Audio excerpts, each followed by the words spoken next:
धन्यवाद वरुण जी और नमस्कार मित्रों।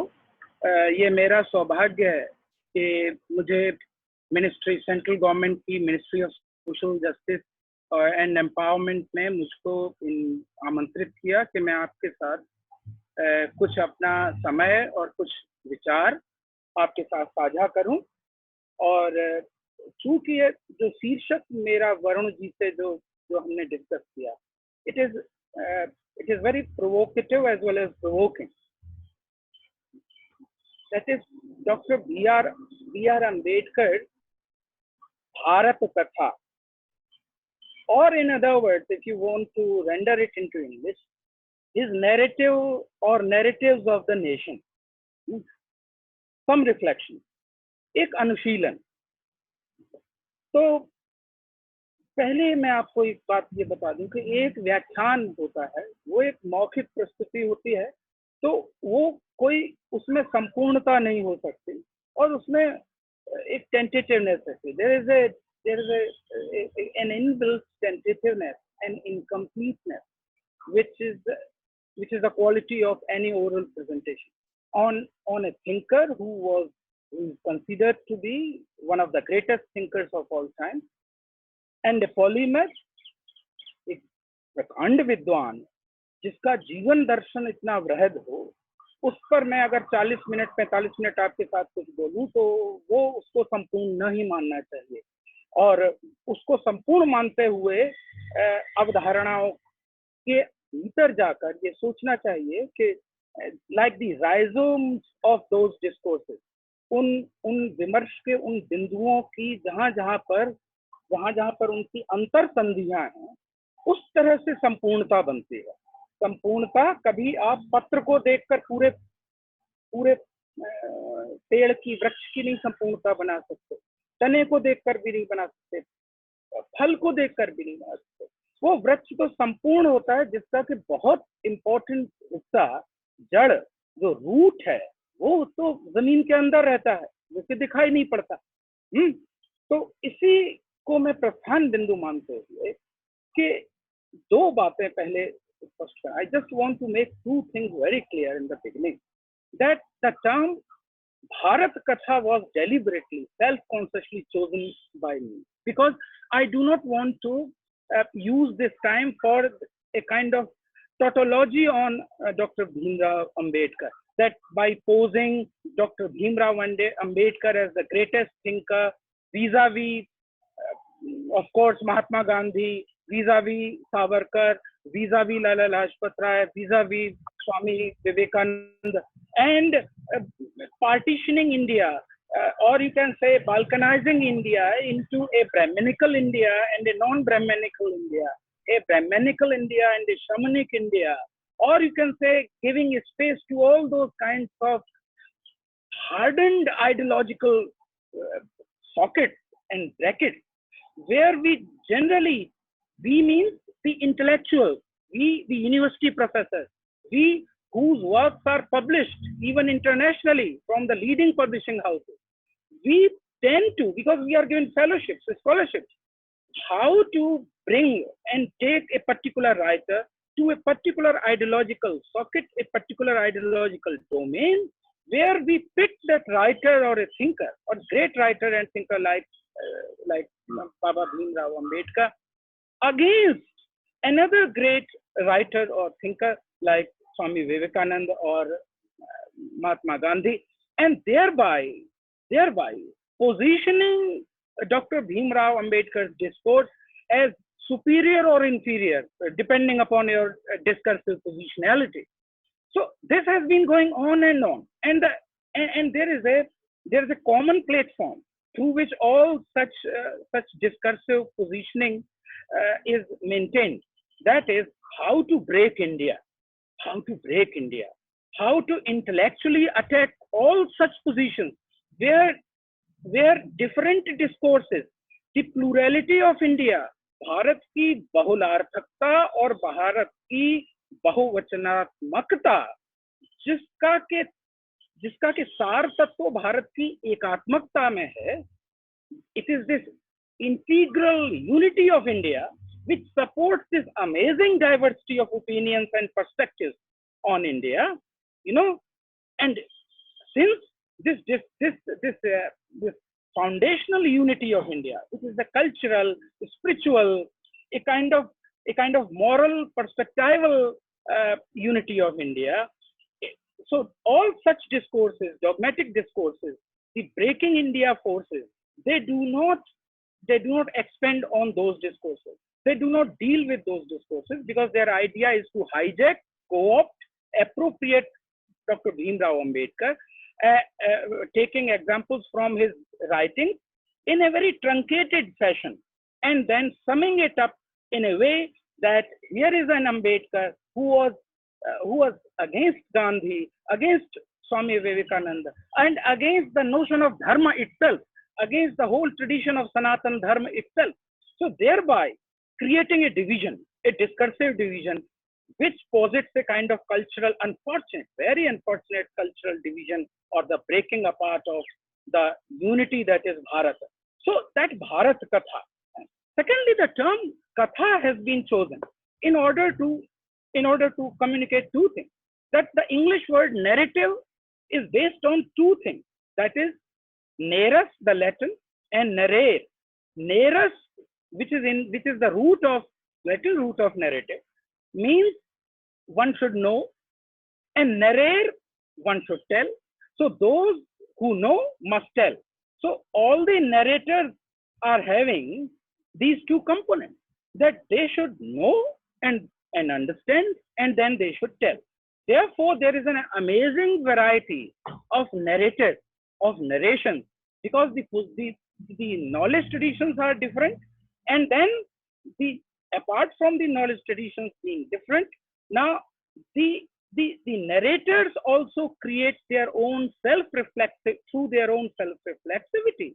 The methods of telling create Hare Ananta, Hare Katha Ananta, that the narration becomes endless, because the narrators from their different points of view, different perspectival positions, create different meanings, different perspectives, and therefore one and many, they appear to be different, but whereas the manyness of the one is more important to know than the only manyness, the only amazing differences that may take the reader, or that may take a particular Saharday away from the one, from the unitive integrating force.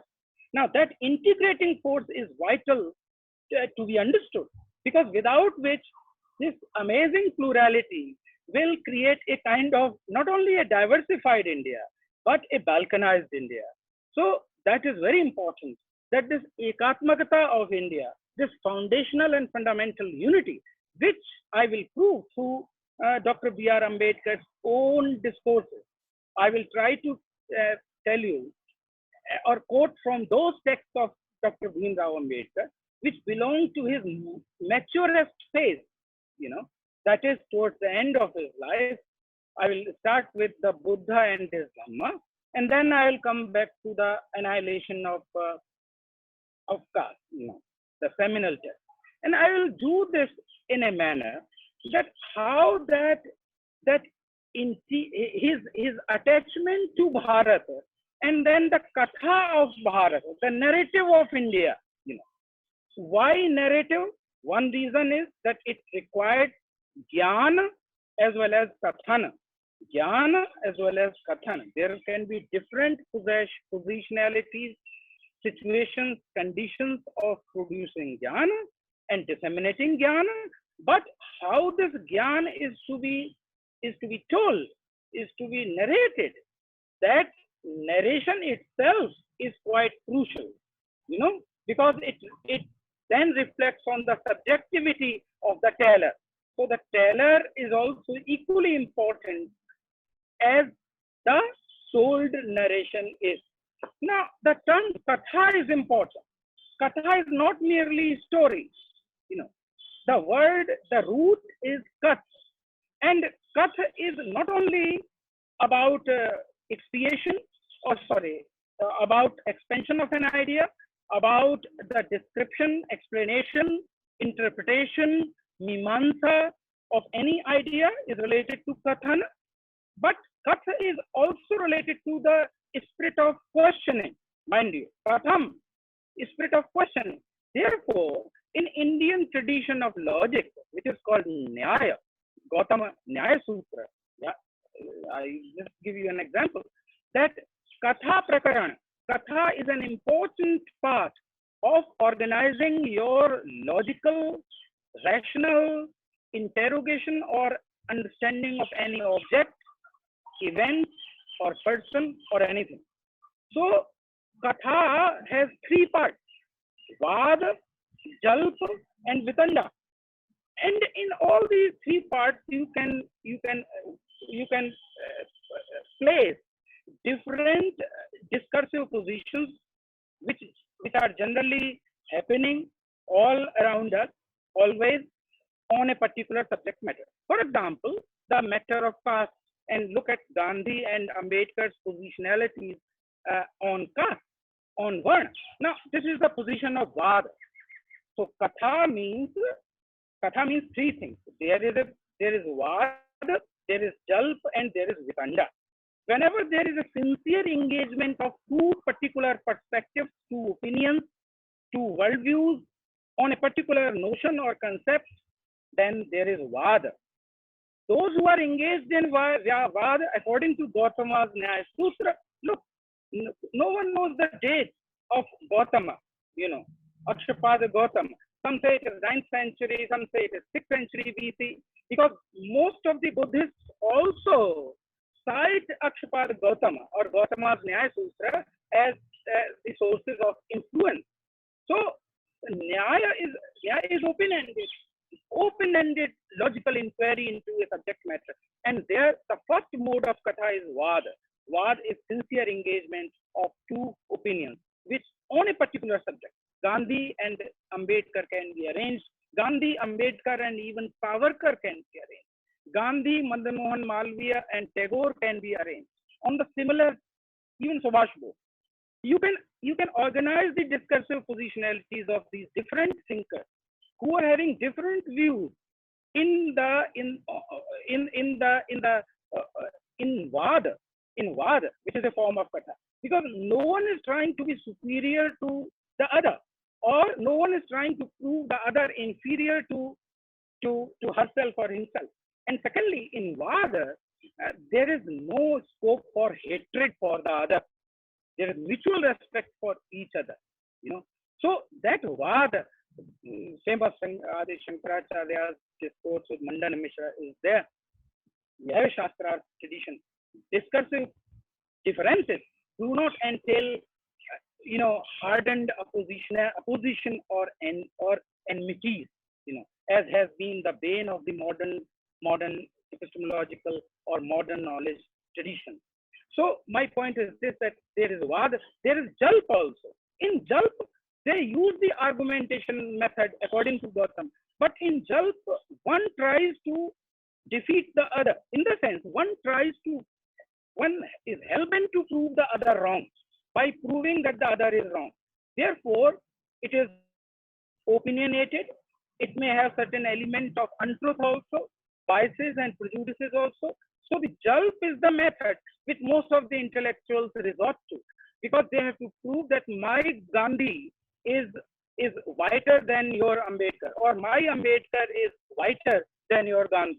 This is kind of Jalp making, according to Gautam, in our intellectual tradition. The third category is that of Vetandic, the Vitanda kind of Katha, where they never read the primary sources.